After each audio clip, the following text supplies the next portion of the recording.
Israel has showed up for peace talks yet again. You don't need to talk about this. I'm Marcus Peter.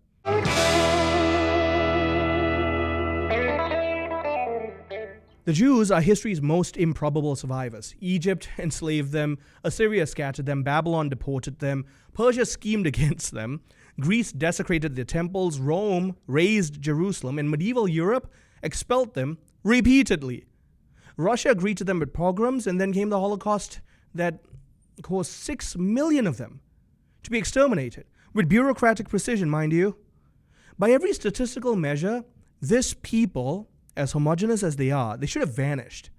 But they remain.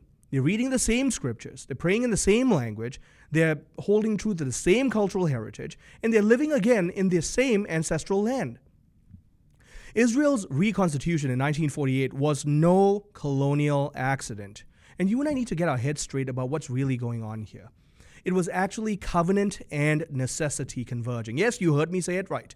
After Hitler's ovens, the world finally admitted that the Jews required a homeland, but not only where they could defend themselves, but where they could also be Jews. Because despite them being scattered, because of their deep sense of faith and cultural reality, they held on. And so they maintained a kind of homogeneity in terms of culture, in terms of religion, and therefore in terms of practice. The Arab neighbors, the moment Israel got reconstituted, immediately declared war. They didn't want that land before that.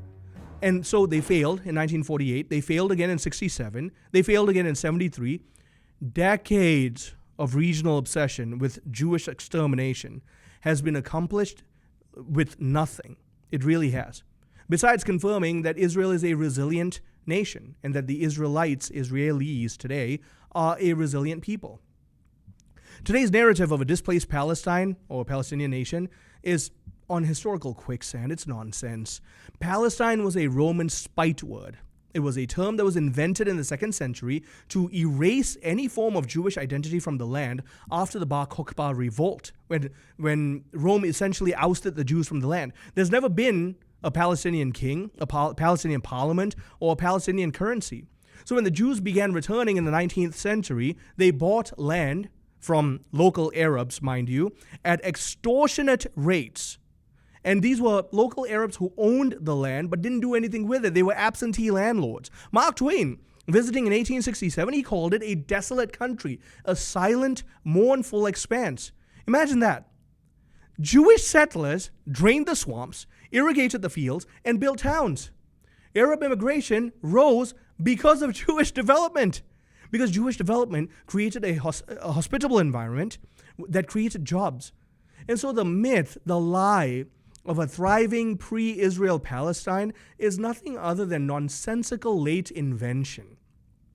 Israel's right to exist is both legal and covenantal. The United Nations recognized it in 1948. It is a sovereign, democratic nation with a judiciary, a free press, and even Arab citizens, Muslim citizens, who vote and serve in parliament. In a region full of dictators and monarchs, Israel is the only polity where dissent is met with freedom. It doesn't mean prison or death. Hamas denies this reality, though. Its charter is very blunt. Israel will exist and will continue to exist until Islam will obliterate it. That's what its charter actually says. So this is not about borders. It's not about erasure. Israel didn't oust anyone from the land.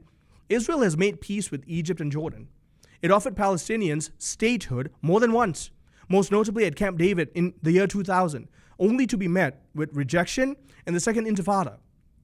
When Israel says yes, Hamas consistently says no. And I dare say local Muslims say no.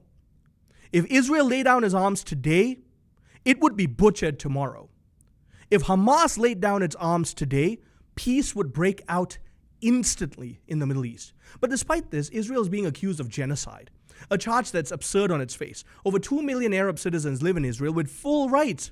The Israeli Defense Force warns civilians before strikes, drops leaflets, urges evacuation. No genocidal regime in history has ever phoned its targets in advance. Hamas, by contrast, deliberately targets civilians.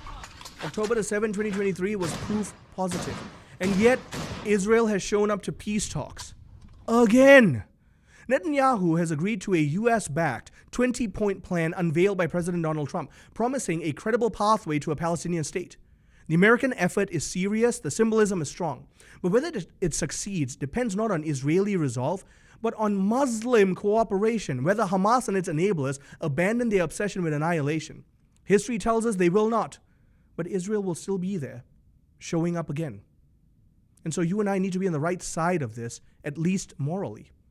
You can question Israel's politics, but know where the moral situation really stands and lies. Thank you very much for joining us. I'm Marcus Peter.